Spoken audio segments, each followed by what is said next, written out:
Shahzad on line کے معزز دوستوں، میں ہوں محمد شہزاد اور آپ تمام دیکھنے اور سننے والوں کو السلام علیکم۔ ناظرین، ہماری دنیا کے کچھ راز ایسے ہیں جن کو یا تو خود قدرت نے پوشیدہ رکھا ہے یا پھر کچھ بااثر افراد نے انہیں کسی خاص مقصد کے لیے دنیا کے سامنے نہیں آنے دیا۔ انہی میں سے کچھ راز ہم آپ کے ساتھ شیئر کرنے والے ہیں، لیکن اس کے لیے ضروری ہے کہ آپ ویڈیو کو آخر تک لازمی دیکھیں۔ نیز اگر آپ نے ابھی تک ہمارے چینل کو سبسکرائب نہیں کیا تو براہ مہربانی ہمارے چینل کو سبسکرائب کریں اور ساتھ موجود گھنٹی کے بٹن کو بھی دبا دیں تاکہ ہماری ہر نئی آنے والی ویڈیو کی نوٹیفیکیشن آپ تک باقاعدگی کے ساتھ پہنچتی رہے۔ ناظرین، پہلا معمہ جو آج تک ناحل پذیر ہے وہ یہ ہے کہ امریکی صدر جان ایف کینیڈی کا قاتل کون تھا۔ امریکہ کے 35ویں صدر جان ایف کینیڈی کا قتل شاید امریکی تاریخ کا سب سے بڑا معمہ ہے، جس کو حل کرنے کے لیے کئی وضاحتیں دی گئیں لیکن عوام مطمئن نہیں ہو پائی۔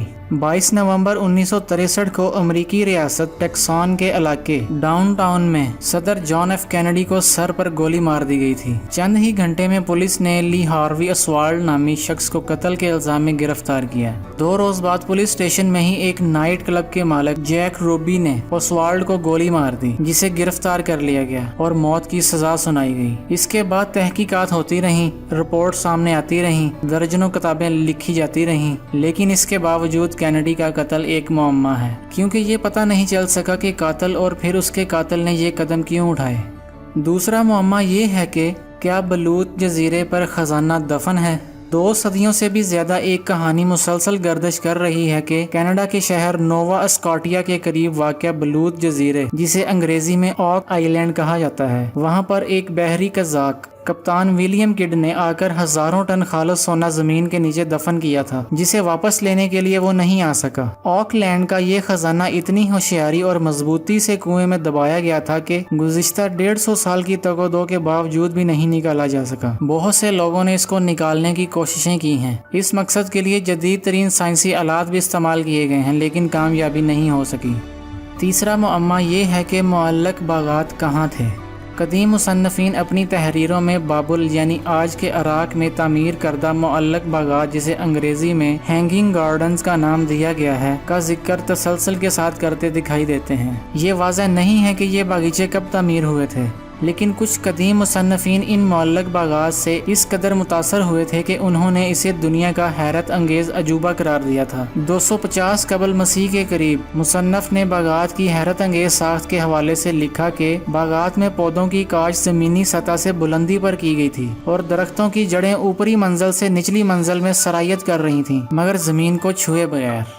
اب تک آثار قدیمہ کے ماہرین جنہوں نے بابل کی کھدائی کی ہے وہ اس باغ کی باقیات نہیں ڈھونڈ سکے ہیں جو قدیم مصنفین کی تحریروں میں دی گئی تفاصیل پر پورا اترتے ہوں، اور ایسا لگتا ہے کہ معلق باغات کا راز بھی راز ہی رہے گا۔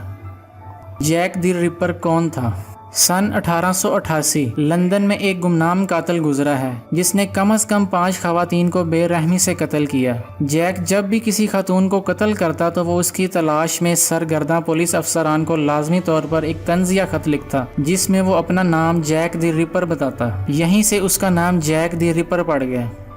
لیکن پورے ملک کے مختلف سیکیورٹی اور پولیس محکموں کی سالوں تلاش اور کوششوں کے بعد بھی اس قاتل کا پتہ نہ چل سکا۔ درجنوں افراد کو ممکنہ ملزمان کے طور پر سامنے لایا گیا، لیکن ٹھوس شواہد نہ ہونے کی بنا پر انہیں چھوڑ دیا گیا، اور جیک دی ریپر کی شناخت تاحال ایک معمہ ہے۔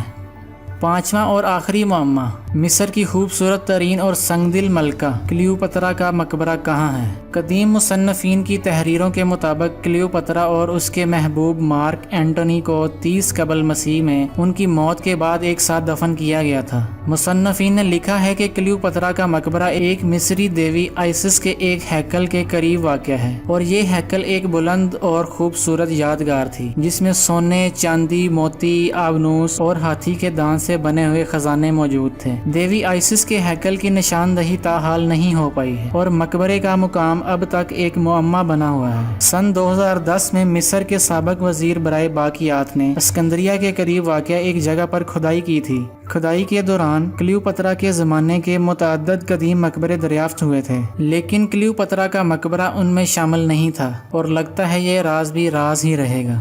ناظرین گرامی، امید ہے کہ آج کی یہ ویڈیو آپ کو پسند آئی ہوگی۔ ویڈیو پسند آنے کی صورت میں اسے لائک کیجیے اور اپنے دوستوں کے ساتھ فیس بک اور واٹس ایپ پر شیئر کیجیے۔ آج کی ویڈیو میں بس اتنا ہی۔ اگلی ویڈیو تک کے لیے اللہ نگہبان۔